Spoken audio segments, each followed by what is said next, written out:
In the late 1990s, Abercrombie and Fitch was one of the most popular clothing brands in America. Their graphic tees with the infamous moose logo were flying off the shelves. At the turn of the millennium, net revenue was nearly $1 billion, and it was one of the most profitable companies in the industry. But then something happened. In 2016, Abercrombie was voted the most hated retail brand in America. Their exclusive image, which had once been so cool, was now hated as people didn't like a brand that only catered to cool kids with desirable body types. Appeal both internationally and in America tumbled, wiping out their income and cutting the share price by 80% from 2011 to 2017. A brand which had seemed untouchable was suddenly facing a serious problem, and their longtime CEO Mike Jeffries stepped down, surrounded in controversy. Many predicted this to be the final nail in the coffin for Abercrombie, characterizing the typical fall of a fashion brand that had flown too close to the sun. But before everyone was making their predictions, a new CEO, Fran Horowitz, was appointed in 2017. And since then, annual sales have grown by over 28.7%, and the highest profits have been posted in more than a decade. Even as the US apparel market has shrunk by 4%, Abercrombie's sales grew by 16% in 2023. So how did they do it? What suddenly changed in Abercrombie to give them the rise, and can they keep it up? Abercrombie and Fitch was originally an outfitter for elite outdoorsmen, providing premium camping, fishing, and hunting equipment from as far back as 1892. Catering to well-known figures such as Theodore Roosevelt and Ernest Hemingway, it remained this way for much of the 20th century. But this all changed in 1992 when they were joined by new CEO Mike Jeffries, and ever since then, Abercrombie has targeted young adults instead of outdoorsmen, emphasizing on the classy and casual luxury style. This switch was genius, and in the late 1990s to 2000s, Abercrombie very quickly became a crowd favorite among teens, as CEO Mike Jeffries used sex appeal to attract them. Billboards often featured shirtless young models in black and white, barely wearing any Abercrombie garments, and even their physical stores reflected this. Shirtless male greeters stood outside the store, luring in young shoppers into their poorly lit stores. Inside the shops, people were greeted by the pungent smell of Abercrombie cologne, poured on racks of clothes, before being welcomed by employees equally as attractive as the models. Abercrombie sold the dream of becoming a cool kid. As people used to say, every guy wanted to look like an Abercrombie model, and every girl wanted a shirtless guy. This strategy, whilst maybe controversial now, was godsend for the brand, and by the mid-2000s, their stock price was roughly 6 to 7 times what it had started at in the mid-1990s. However, this is where the tables very quickly start to turn. After rising to dizzying heights in the early 2000s, Abercrombie very quickly lost touch with its consumers, and in 2013, Mike Jeffries came under fire when an interview with Salon in 2006 began circulating on the internet. In the interview, Jeffries said, "In every school, there are the cool and popular kids, and then there are the not so cool kids. Candidly, we go after the cool kids. A lot of people don't belong in our clothes, and they can't belong. Are we exclusionary? Absolutely." In Abercrombie, garments were rarely available in larger sizes because their target consumers were thin and attractive teens.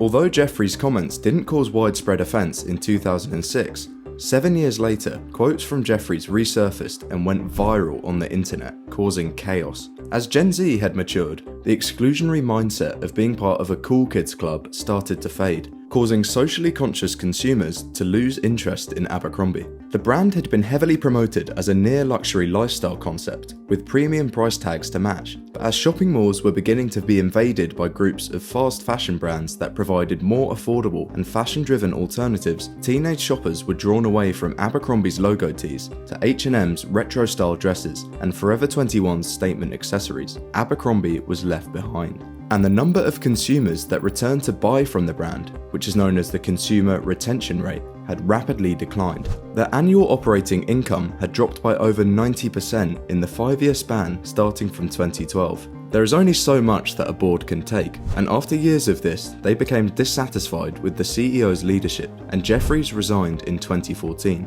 Investors started to lose confidence in the brand, and the share price more than halved. The brand was in serious trouble, and the turnaround looked incredibly difficult. It would involve product redesigns, marketing shifts, and leadership changes, and everyone thought its revival would be impossible.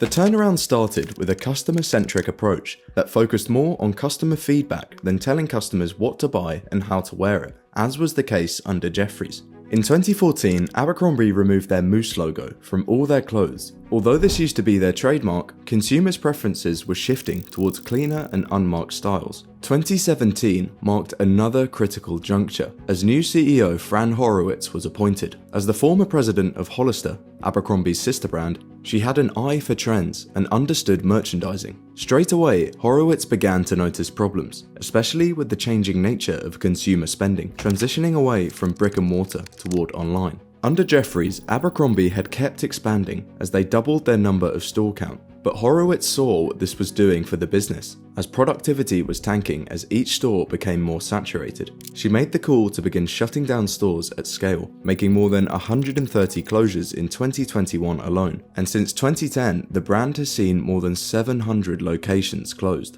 From 2017 to 2021, Abercrombie reduced their store square footage by around 25%, leading to a fall in rent costs by $230 million. All while productivity per square foot was up 18%. Another key strategy brought in by Horowitz was changing their target audience from teens to people in their 20s up to early 40s, whom they call young millennials. With a changed audience also came a changed store design. New Abercrombie stores are no longer dimly lit with blasting music. Instead, they are lighter and brighter in style, conveying a sense of cleanliness and tidiness. As Abercrombie stated, this would lead to an improved sensory experience, and the brand also said that they would no longer use sexualized marketing materials, that is, no more shirtless models for store openings and events. By targeting a more mature audience, the brand also learned that older people care much more about quality, so to cater to them, they worked with their suppliers and picked better fabrics which would last longer and also be sold at a premium price. Focus was also placed on improving inclusivity by providing gender-inclusive collections, collaborating with brands that honor the Pride movement. More importantly, they worked on offering clothing in a range of sizes that meant more people would fit in their garments. Understanding that many customers were angry with the waist gap in their jeans, Abercrombie invested in 3D fit tools and software to provide data on thousands of body types and design-fitting clothing. With the rise of social media, fashion trends are changing quicker than ever, and it's no guarantee that what is trending now will still be popular by the end of the year. Cautious of this, Abercrombie has moved to a system which examines their stockpiles of garments on a weekly basis. This is important for fashion brands because clothes have a very short lifestyle, and this can easily be illustrated by the comparison with non-clothing goods, such as toilet paper or phone chargers. If sales for these do not reach expectations, this simply means a longer time spent on the shelf, or goods being placed back into storage. On the other hand, the sale of fashion goods varies greatly,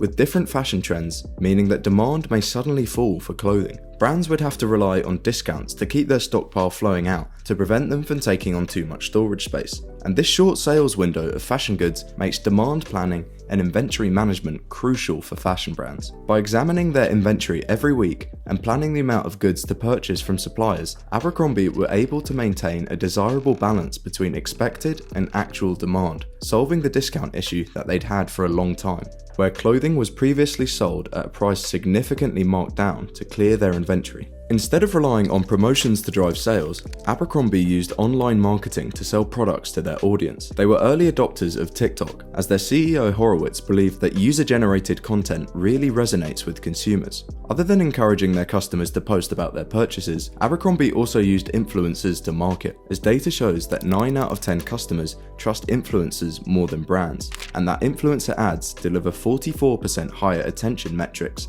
and 6 times higher return on ad spend. By shifting their focus from marketing strategies that use provocative advertisements to influencer marketing, Abercrombie was able to maximize the effectiveness of their marketing expenditure. Today, over half of Abercrombie's sales are made digitally, and this is 20% higher than the industry average. This is an area which will see continued investment, with $100 million of spending on e-commerce and technology set aside for 2021. Abercrombie was also the large winner of the quiet luxury trend in 2023, thanks to their sustained efforts to improve quality and minimalism. Removing the moose logo turned out to be valuable for the trend, as consumers chose timeless and aesthetic pieces over loud branding. As a result result of this, from May 2023 to May 2024, Abercrombie's stock surged by over 500%, even more than Nvidia and Meta in the same period. And this year they posted their best ever first quarter, reporting a 22% year-on-year rise in net sales. Nevertheless, there is still a lot of uncertainty around the business. Expected sales growth is lower in 2021 due to supply chain disruptions, and due to conflicts in the Red Sea, Abercrombie said that they will resort to using air freight to deliver goods, which would increase the cost of transport expenditures. Fashion trends come and go, and whether Abercrombie is able to maintain their momentum they've gained depends on their ability to pivot through hard times. In this environment of disruptions and instability, Abercrombie has proved resilience and adaptability in themselves in this near impossible turnaround. And with this new leadership team headed by Horowitz and backed by confident investors, Abercrombie is optimistic in the future and the growth of the company.